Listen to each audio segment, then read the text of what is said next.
As soon as they hear the noise. Oh. Wow, there they go.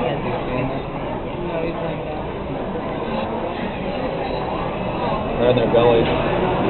Well, good afternoon and welcome to our sea otter feeding and training session. Thank you, Norma, for that wonderful introduction. Let me introduce you to our sea otters.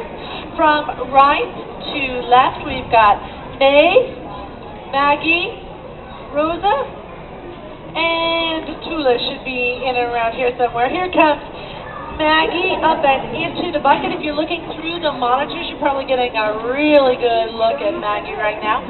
She's chewing on some clams. Now, on exhibit, we feed these otters about 3 different kinds of food. We've got clams, whitefish, and shrimp.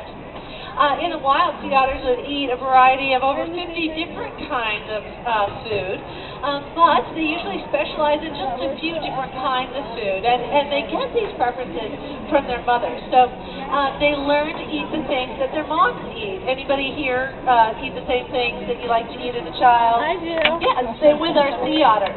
So they get their preferences as kids, and as they grow up, they keep those preferences. So again, May, Maggie, there's Rosa with a yellow ball in her hand, and there's Tula. Now Chris is working with Tula with a red, do you see that big red Q-tip?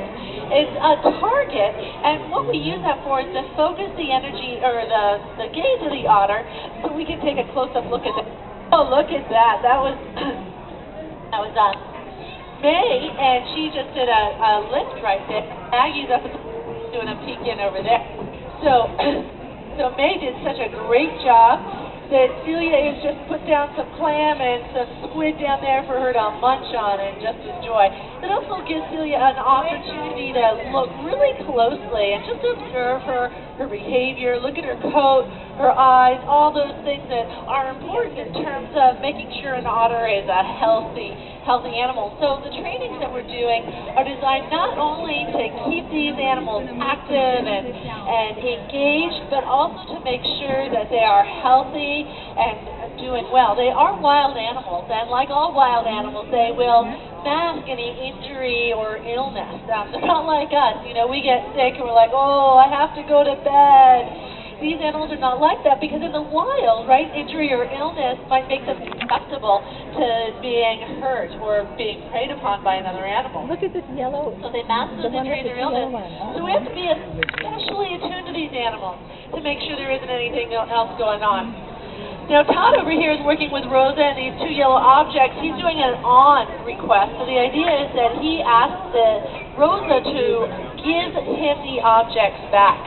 And she's able to put them on the deck. This has a really practical training purpose. The idea is that we want to, let's say something fell into this exhibit. We want to make sure that we objects. Now, if it wasn't for our sea otters giving things back to us, we'd have to take them off exhibit, get in the water, retrieve the objects. But because of the training that we're doing, these animals are trained to give us back anything. Now, if you want to know the difference between all 4 of these sea otters, anybody think all 4 sea otters look really, really different? Anybody think they look exactly the same?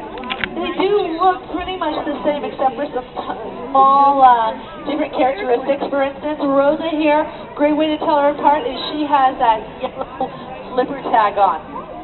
And Tula, who's up at the window right now, she has the blue tag on. And then it can get harder to tell Maggie and May apart. So you'll have to spend a lot of time watching these sea otters to be able to tell Maggie and May apart.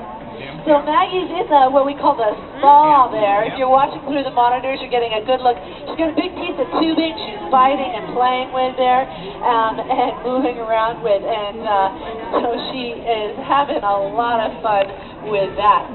So May, Maggie, Rosa, and Tula's headed towards the window again as well. And Rosa's being asked to come out now, so Todd can get a good look at her. You can see that she is thinking about doing what Todd wants. Todd wants her to get the bucket right now. So he gets the bucket come in, and in goes Rosa. So getting a great look at her in the bucket through the monitors right there. Many people ask, why do we have the buckets? Of course, they have plenty of room in the water, but this is just one more thing for them to interact with. Out in the wild, the kelp forest is where these sea otters live, and it's a very dynamic, very diverse habitat. Lots of things going on out there. So look at the finish signal right there. That hand across the chest is the finish signal. That means the training session is done. However, we will be giving them a few more things to kind of play with and interact with. I want to thank each and every one of you for coming to our training session. Of course, the more you learn about sea otters, the more you care. And, that's what all of our animals need here at the aquarium, is for us to learn and care as much as we can about them and their animal home. So thank you so much for visiting us. If you'd like to ask more questions, like to learn more about sea otter populations and why their numbers aren't climbing as fast as we would hope they would, please wait around. Myself, one of our trainers, will be out to answer questions, as well as Norma, who's out there with a sea otter pouch, and you can ask her questions as well. Thank you so much, and thank you for visiting the Monterey Bay Aquarium. Bye, folks. By the way, if you'd like to feel the coat of the southern sea otter, I do have it with me, okay?